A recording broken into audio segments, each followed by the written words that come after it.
ხართ ერთ-ერთი ის ევროპარლამენტარი, რომლის გამონათქვამებსაც და განცხადებასაც ძალიან აქტიურად ციტირებს ქართული მედია. შეგახსენებთ თქვენს ბოლო გამოსვლა, სადაც ოცნების მხრიდან სანქციების შიშზე საუბრობდით და პირდაპირ ამბობდით, რომ ერთადერთი, რაზეც მათ რეაგირება მოახდინეს, სანქციებია. It's not only about GD officials. ეს არ ეხება მხოლოდ ოცნების პოლიტიკოსებს, საქმე ეხება მათ გარშემო მყოფ ბიზნეს წრეებს. შეძლებს თუ არა ევროკავშირი უნგრული ვეტოს დაძლევას? I hope to reach an agreement. ჩვენ უკვე გვაქვს გამოცდილება, როდესაც რამდენიმე წინააღმდეგია, მაგრამ დროის გასვლის შემდეგ ვიღებთ შეთანხმებას. ასე იყო უკრაინასთან დაკავშირებითაც. უნდა მიიღოს თუ არა ოპოზიციამ მონაწილეობა ადგილობრივი თვითმმართველობის არჩევნებში? In which conditions are you going to the elections? აქ მთავარ კითხვას უნდა გაეცეს პასუხი. რა პირობებში შედიხარ არჩევნებში? არის თუ არა გაუმჯობესებული საარჩევნო გარემო? თქვენც თავად არაერთხელ ახსენეთ თქვენ საუბარში სიტყვა რეჟიმი, ოცნება თქვენთვისაც რეჟიმია? Perfectly word. ისტორია, როცა ვისმე რომ ვინმე ამბობს გავანადგურებთ ოპოზიციას, ეს აღარ არის პარტიებს შორის დებატები. ეს არ არის პოლარიზაცია, ეს არის სისტემური მცდელობა, რომ ქვეყანა გადაიქცეს ერთპარტიულ რეჟიმად. აქვს თუ არა დღეს ოცნებას ლეგიტიმაციის პრობლემა? We don't recognize the result of the ჩვენ არ ვაღიარებთ 2024 წლის არჩევნებს. მოგესალმებით, ვიწყებთ On Time-ის მეათე გადაცემას და ვიდრე წარმოგიდგენდეთ ჩვენ სტუმარს, ევროპარლამენტარ ნაჩო სანჩეს ამორს. მანამდე მინდა შეგახსენოთ, რომ On Time-ის პლატფორმა ისე როგორც YouTube-ზე, Facebook-ზე, TikTok-ზე და Instagram-ზე აუცილებლად გამოიწერეთ, მოიწონეთ, გვიყურეთ. ძალიან საინტერესო გადაცემა გელით. და როგორც უკვე გითხარით, ჩვენი გადაცემის სტუმარი დღეს იქნება ევროპარლამენტარი სოციალისტური ბანაკიდან ესპანელი ნაჩო სანჩეს ამორი, რომელიც ძალიან დიდი ხნის განმავლობაში იყო ქართული ოცნების პარტნიორი და ცდილობდა, რომ ურთიერთობები დაელაგებინა ქართული ოცნების ხელისუფლებასთან, მაგრამ მას შემდეგ, რაც დემოკრატიის უკუსვლა, რეპრესიები და ძალიან ბევრი წითელი ხაზი გადაილახა ქართული ოცნების მხრიდან, ნაჩო სანჩეს ამორიც გახდა ერთ-ერთი მთავარი კრიტიკოსი ხელისუფლების და მისი სიტყვები ბოლო პერიოდში ქართული მედიის მხრიდან გახდა ძალიან ხშირად და ინტენსიურად ციტირებადი, როდესაც ის გამოვიდა სხდომაზე და განაცხადა, რომ ქართული ოცნების წევრები ძალიან შიშობენ სანქციების გამო, ხშირად კითხულობენ მათი შვილების სწავლის შესახებ, ასევე მათი ქონების შესახებ, რომელიც აქვთ ევროპაში დაგროვილი. აქედან გამომდინარე ის ამბობს, რომ სანქციები არის გამოსავალი და ახლა ევროპელი დეპუტატები მიმართავენ ისე როგორც საბჭოს კომისიას, რომ ინდივიდუალური სანქციები იქნას შემუშავებული აუცილებლად ევროკავშირის მხრიდან ბიძინა ივანიშვილის და მისი თანაგუნდელების წინააღმდეგ. ასევე საინტერესოა, რას ფიქრობს საგარეო კომიტეტის წევრი ევროპარლამენტარი ნაჩო სანჩესი ამორი იმის შესახებ, უნდა მიიღოს თუ არა ქართულმა ოცნებამ მონაწილეობა ადგილობრივი თვითმმართველობის არჩევნებში და სინამდვილეში როგორია ევროპული რეკომენდაციები, არის თუ არა ქართული ოცნების რეჟიმი ლეგიტიმური და ეს ახალი შეზღუდვები, რომელიც მედიას დაუწეს და რას აგონებს პარტნიორებს და ამის შემდეგ რამდენად უფრო მეტად მოტივირებული ხდება ევროკავშირი, რომ მართლაც დააწესოს მიზანმიმართული ინდივიდუალური სანქციები ივანიშვილისა და მისი გუნდის წინააღმდეგ. ასე რომ წინ ძალიან საინტერესო ინტერვიუ გელით, ნახეთ ნაჩო სანჩეს ამორის მოსაზრებები, როგორი შეიძლება იყოს გამოსავალი ამ უკიდურესად მძიმე სიტუაციიდან.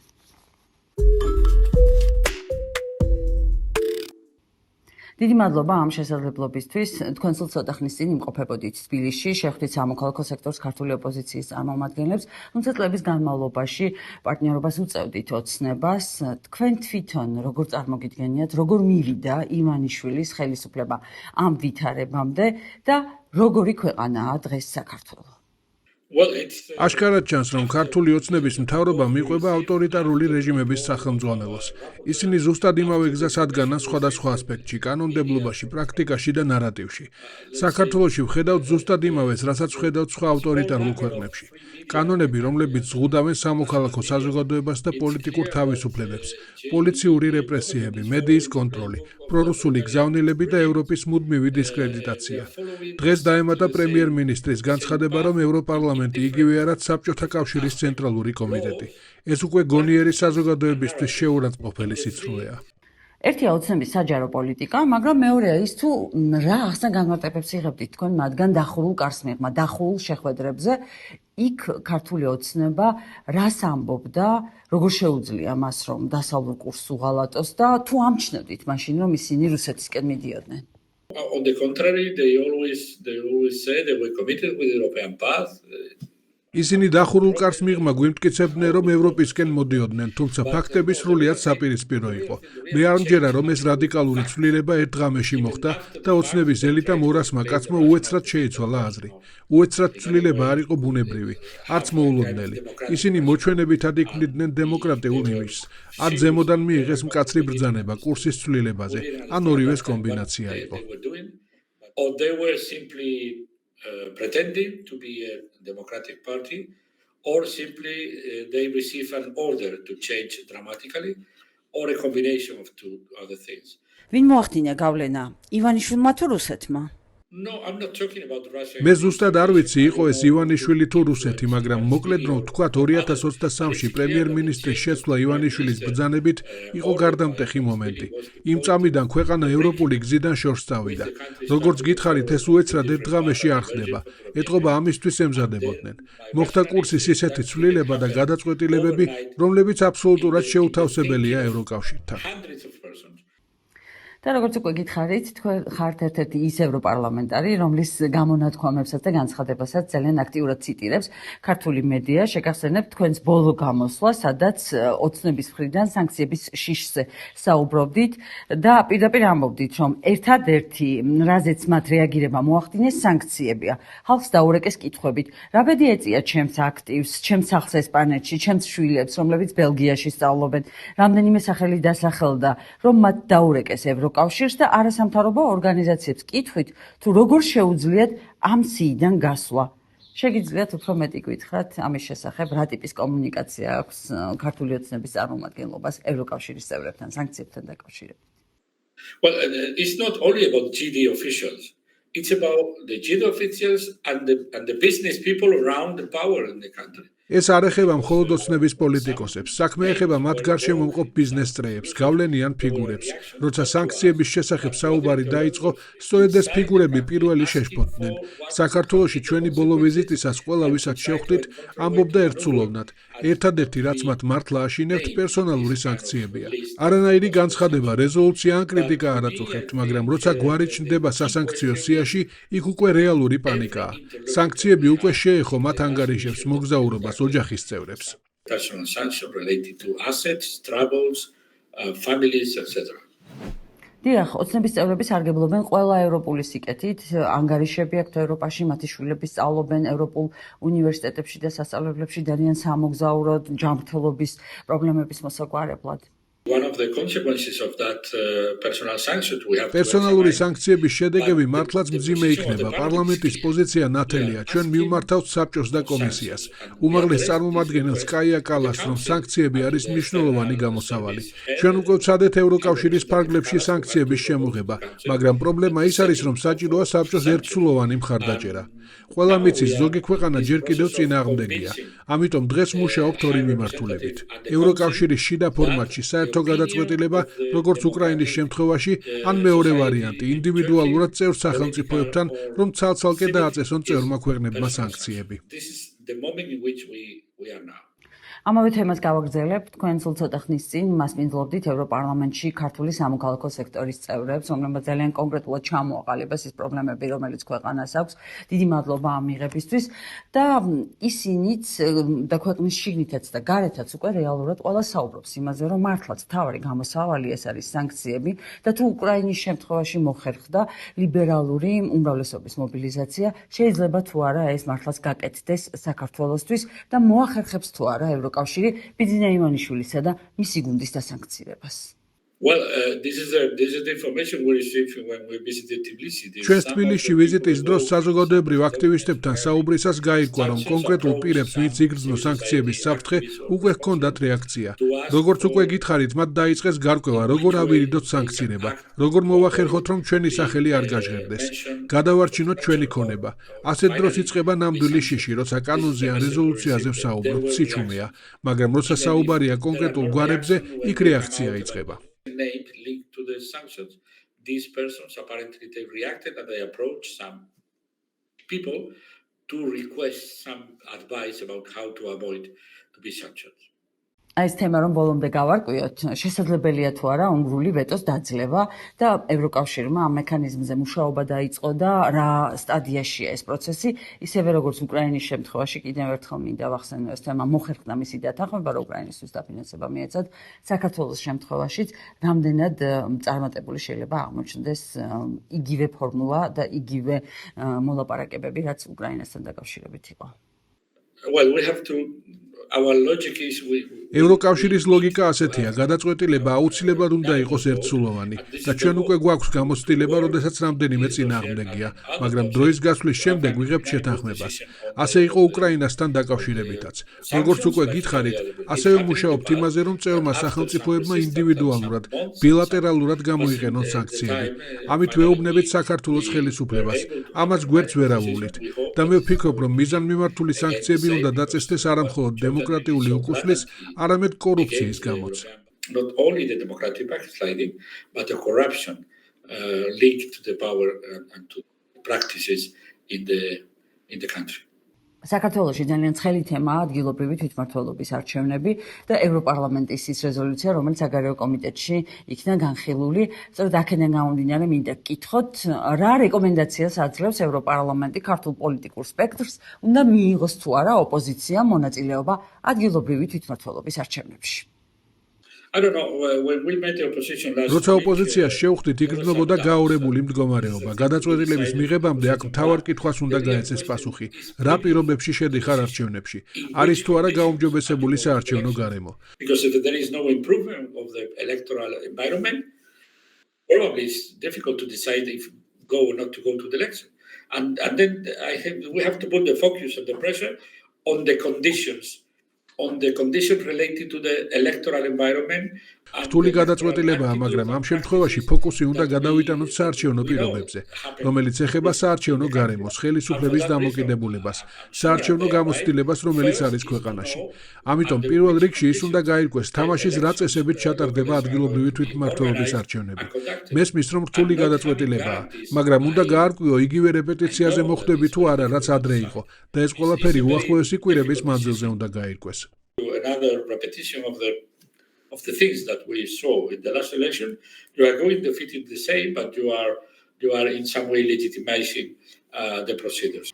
მაშინ, როდესაც 60 პოლიტპატიმარია თუ უფრო მეტი ციხეში, პოლიტიკური პარტიების ლიდერებს აპატიმრებენ ყოველდღიურად, ზურაბ ჯაფარიძე, ნიკა მელია, ირაკლი ოქრუაშვილი და ნიკა გვარამიას შესახებაც სავარაუდოდ პატიმრობა იქნება გამოყენებული, რომ აღარაფერი ვთქვა საქართველოს მესამე პრეზიდენტზე, რომელიც წლებია უკვე ციხეში ზის, ამ ვითარებაში, რამდენად შესაძლებელია, რომ პოლიტიკური ძალები თვითმმართველობის არჩევნებში შევიდნენ, რამდენად მორალურია ეს და მეორეს მხრივ, რამდენად პრაგმატულია ეს ნაბიჯი ლეგიტიმაციას ხომ არ მიანიჭებს ქართული ოცნების ხელისუფლებას.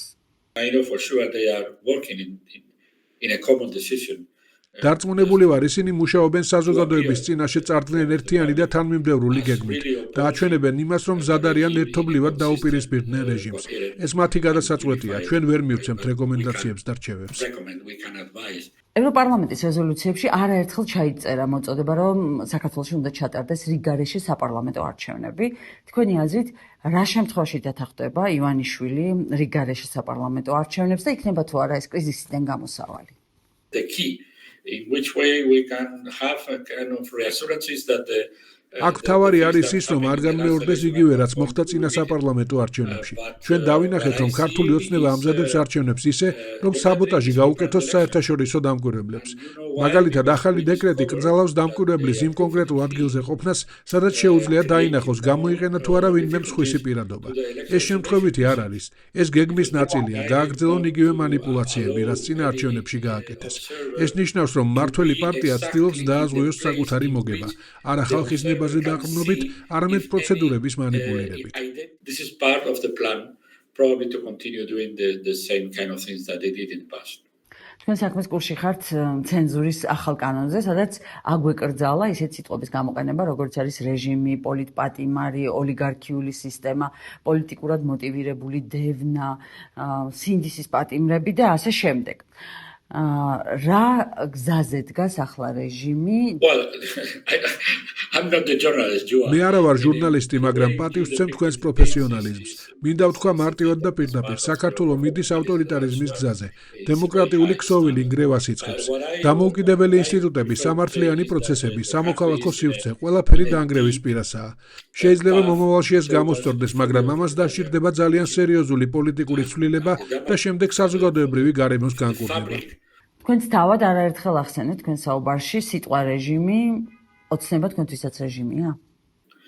Well, I don't recall, but it's perfectly. არ ვიცი თქვი თუ არა, მაგრამ ეს სწორია, როცა ვისმე რომ ვინმე ამბობს გავანადგურებთ ოპოზიციას, ეს აღარ არის პარტიებს შორის დებატები.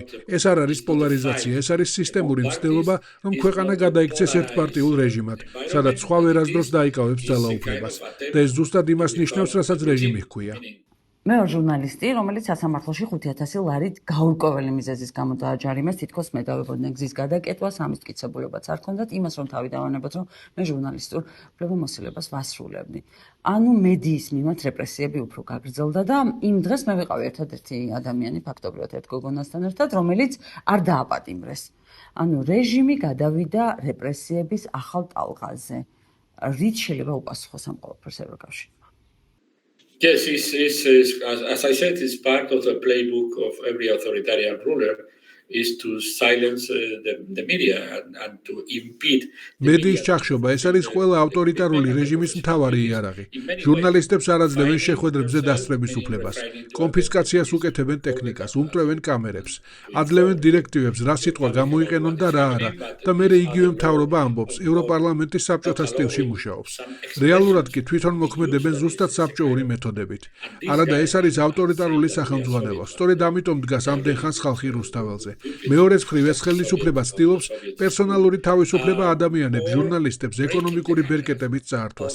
სწორედ ესაა ავტორიტარული სახელმძღვანელო და სტილი. And that kind of things, and this is part of the playbook of the autocrats. ანუ ოცნება ღიად პრორუსულია? Well, in this thing, I have to be very clear. To be pro-Russian. პრორუსული პოზიცია ლეგიტიმურია ევროპაშიც ყველგან. თუ ფიქრობ, რომ რუსეთი უნდა იყოს შენი მოდელი, ანუ არ გვინდა თავისუფალი არჩევნები, გვინდა ერთი კაცი მართავდეს ქვეყანას, არ გვინდა სამოქალაქო საზოგადოება, მაშინ თქვი ეს ღიად. არჩევნებზე წადი ამ გზავნილით. მაგრამ რაც ხდება საქართველოში, ეს არის რეალური დღის წესრიგის დამალვა. ქართულ ოცნებას არასოდეს უთქვამს, ჩვენ ვაჩერებთ ევროკავშირში გაწევრიანებას, მაგრამ არჩევნების მოგების შემდეგ სწორედ ამას აკეთებენ.